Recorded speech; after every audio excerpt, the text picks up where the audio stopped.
Hey, today's post is not about fitness per se. I'm going to get back to my Summer Fitness Series podcast very shortly. Today is a commemoration of a very significant event that happened in New York City in 1977, and it shaped my life forever. That is the New York City blackout that lasted upwards of 4 days and even a week in some parts of the city. In my neighborhood, we were without power for upwards of 4 days before it finally got restored. This wasn't your typical blackout that lasted a couple hours or even overnight. This was days. It shut down everything, and that included businesses. And it was not even that we had street lights powered either. We had no electricity for air conditioning. We had nothing for the refrigerators. All the food went bad in our house. Everything got destroyed in terms of food. We had to throw everything out. We had no phones because that was powered by electricity. We had no mobile phones, remember. There was no internet. There was no modern technology of the mobile phones. No communication other than word of mouth and the regular phones. So it was a really treacherous time, dangerous and really insecure time in the city at that time, because we also had a serial killer on the loose. I won't mention that person's name, but it was a really dangerous, unsafe, treacherous time, really scary time, especially for a little kid like me. And it really, like I said, it shaped my life, and it was a time that I'll always remember. And I hope that all New Yorkers always remember this day, and that we learn from it, obviously, from what happened.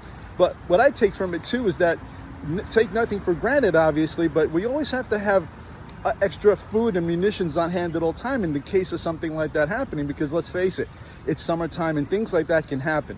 But in the case of water, remember at that time in the city, there was no bottled water yet. We didn't have the brands of anything that we have today, nothing like that. Not even a gas station. There were no mini marts yet at these gas stations. It was really primitive compared to today's standards.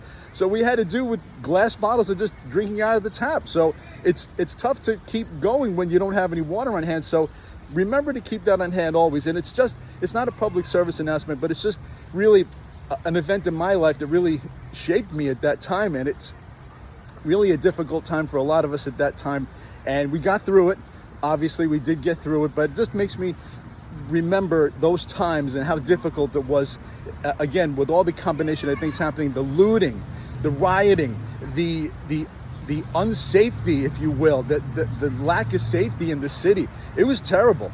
It was really scary. It was really, there was no TV for days, and it was just a really scary time. And I just remember that, just to be safe, everybody out there during these summer months, and to have your water on hand at all times. Just make sure you keep that going at all times. Have some ready, even if you don't really have to have more and you have enough.